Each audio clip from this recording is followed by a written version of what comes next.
ಇನ್ನು ರಾಜ್ಯದಲ್ಲಿ ಕಾವೇರಿ ಕಿಚ್ಚು ಹತ್ಕೊಂಡು ಹುರಿತಾ ಇದೆ. ಈಗ CWRC ಒಂದು ಆದೇಶದ ಬಳಿಕ ಕೂಡ CWMA ಆ ಒಂದು ಸಭೆಯಲ್ಲೂ ಕೂಡ ಮತ್ತೆ KRS ಡ್ಯಾಮ್ ಇಂದ ತಮಿಳುನಾಡಿಗೆ ಇಂತಿಷ್ಟು ನೀರು ಬಿಡಬೇಕು ಅನ್ನುವಂತಹ ಆದೇಶ ಹೊರಬಿದ್ದಿದೆ. ಯಾವಾಗ ಆದೇಶ ಹೊರಬಿತ್ತೋ ಈಗ ರಾಜ್ಯದಲ್ಲಿ ಆದೇಶವನ್ನ ವಿರೋಧಿಸಿ ಕಾವೇರಿ ಕಿಚ್ಚು ಉದ್ವಿಗ್ನಗೊಂಡಿದೆ. ರೈತ ಸಂಘಟನೆಗಳು, ಕನ್ನಡ ಪರ ಸಂಘಟನೆಗಳು ರಾಜ್ಯದಾದ್ಯಂತ ಹೋರಾಟ ನಡೆಸ್ತಾ ಇದ್ದಾವೆ. ಇತ್ತ ಕಾವೇರಿ ನೀರು ಬಿಡುಗಡೆ ವಿಚಾರವಾಗಿ ರಾಜ್ಯ ಸರ್ಕಾರಕ್ಕೆ ಕಂಟಕ ಎದುರಾಗಿದೆ. ಒಂದು ವೇಳೆ ತಮಿಳುನಾಡಿಗೆ ನೀರು ಹರಿಸಿದ್ದೇ ಆದರೆ ತೀವ್ರ ಹೋರಾಟ ನಡೆಸುವುದಾಗಿ ಕನ್ನಡ ಪರ ಸಂಘಟನೆಗಳು ಎಚ್ಚರಿಕೆಯನ್ನು ಕೊಟ್ಟಿದೆ. ಇನ್ನು ವಾಟಾಳ್ ನಾಗರಾಜ್ ನೇತೃತ್ವದಲ್ಲಿ ಆಗಸ್ಟ್ 13 ಅಖಂಡ ಕರ್ನಾಟಕ ಬಂದ್ಗೆ ಜನ ಹಾಗೂ ರೈತರು ಬೆಂಬಲ ನೀಡಬೇಕು ಅಂತ ಕರೆ ಕೊಡಲಾಗಿದೆ. 80ಕ್ಕೂ ಹೆಚ್ಚು ಸಂಘಟನೆಗಳ ಬೆಂಬಲವನ್ನ ಸೂಚಿಸಿದ್ದು ಆಗಸ್ಟ್ 13ರಂದು ಕರ್ನಾಟಕ ಬಂದ್ ಅವಶ್ಯಕತೆ ಇಲ್ಲ, ಬಂದ್ ಕೈ ಬಿಡುವಂತೆ ಸಿಎಂ DK ಶಿವಕುಮಾರ್ ಸುದ್ದಿಗೋಷ್ಠಿ ನಡೆಸಿ ಮನವಿಯನ್ನ ಮಾಡಿದ್ದಾರೆ. ಇಲ್ಲಿಯ ತನಕ ನಮ್ಮ ಸರ್ಕಾರ ರೈತರ ಪರವಿದೆ, ನಾವು ತಮಿಳುನಾಡಿಗೆ ನೀರು ಬಿಟ್ಟಿಲ್ಲ ಅಂತ ಸಿಎಂ DKಶಿ ತಿಳಿಸಿದ್ದಾರೆ. ಕಾವೇರಿ ನೀರು ವಿಚಾರವಾಗಿ ಸಿಎಂ ನಾಳೆ ಸರ್ವಪಕ್ಷ ಸಭೆಯನ್ನ ಕರೆದಿದ್ದಾರೆ. ಒಂದ್ ಕಡೆ ಸರ್ಕಾರಕ್ಕೆ ನೀರು ಬಿಡುಗಡೆ ವಿಚಾರವಾಗಿ ಕಗ್ಗಂಟು ತಂದಿದೆ, ಇನ್ನೊಂದು ಕಡೆ ಸರ್ಕಾರದ ವಿರುದ್ಧ ಹಾಗೂ ಆದೇಶದ ವಿರುದ್ಧ ಸಂಘಟನೆಗಳು ಆಕ್ರೋಶ ಹೊರಹಾಕಿ ವಿಪಕ್ಷಗಳು ವಾಗ್ದಾಳಿಯನ್ನ ನಡೆಸ್ತಿದ್ದಾರೆ. ಒಟ್ಟಿನಲ್ಲಿ ಇದು ಯಾವ ಹಂತಕ್ಕೆ ತಲುಪುತ್ತೆ?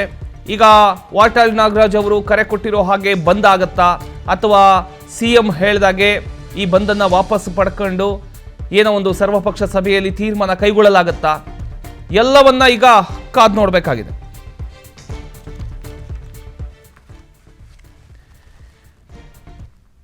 ಇನ್ನು ತಮಿಳುನಾಡಿಗೆ ಏನು 3,500 TMC ನೀರು ಬಿಡಬೇಕು ಅಂತ ಆದೇಶ ನೀಡಿತ್ತು CWRC. ಅದು ಹೊರಬಿದ್ದ ಬೆನ್ನಲ್ಲೇ ಕಾವೇರಿ ಕೊಳ್ಳದ ಪ್ರಮುಖ ಜಲಾಶಯವಾದ KRS ಅಲ್ಲಿ ನೀರಿನ ಅಭಾವ ಭೀತಿ ಎದುರಾಗಿದೆ.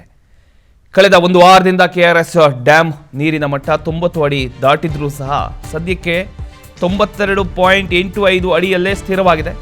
ಜಲಾಶಯ ಭರ್ತಿಯಾಗೋದಕ್ಕೆ ಇನ್ನೂ ಬಹುದೂರ ಇದೆ.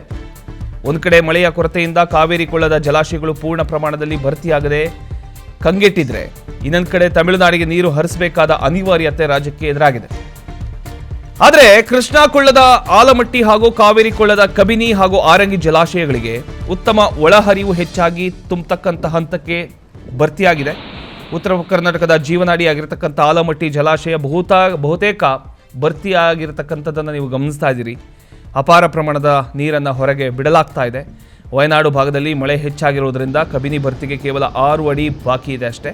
ಇನ್ನೆರಡು ದಿನಗಳಲ್ಲಿ ಕೋಡಿ ಬೀಳ್ತಕ್ಕಂಥ ಸಾಧ್ಯತೆ ಕೂಡ ಇದೆ. ಇನ್ನು ಆಲಮಟ್ಟಿ ಜಲಾಶಯ, ಲಾಲ್ ಬಹದ್ದೂರ್ ಶಾಸ್ತ್ರಿ ಸಾಗರ, ವಿಜಯಪುರ ಗರಿಷ್ಠ ಮಟ್ಟ 519.60 ಮೀಟರ್ ಇದೆ. ಇಂದಿನ ನೀರಿನ ಮಟ್ಟ 519.10 ಮೀಟರ್ ಇದೆ. ಇನ್ನು ಒಳಹರಿವು 82,743 ಕ್ಯೂಸೆಕ್ ಇದೆ. ಇನ್ನು ಹೊರಹರಿವು ನೋಡೋದಾದ್ರೆ 1,11,308 ಕ್ಯೂಸೆಕ್ ಇದೆ. ಇನ್ನು KRS ಜಲಾಶಯ ಮಂಡ್ಯ, ಇದರಲ್ಲಿ ನಾವು ಗರಿಷ್ಠ ಮಟ್ಟವನ್ನು ನೋಡೋದಾದರೆ 124.80 ಅಡಿ ಇದೆ. ಇಂದಿನ ನೀರಿನ ಮಟ್ಟ 92.85 ಅಡಿ ಇದೆ. ಒಳಹರಿವು 7,058 ಕ್ಯೂಸೆಕ್ ಇದೆ. ಇನ್ನು ಹೊರಹರಿವು 1,706 ಕ್ಯೂಸೆಕ್ ಇದೆ. ಇನ್ನು ಗರಿಷ್ಠ ಸಾಮರ್ಥ್ಯ 49.452 TMC ಇದೆ. ಇಂದಿನ ಸಂಗ್ರಹ 17.708 TMC ಇದೆ.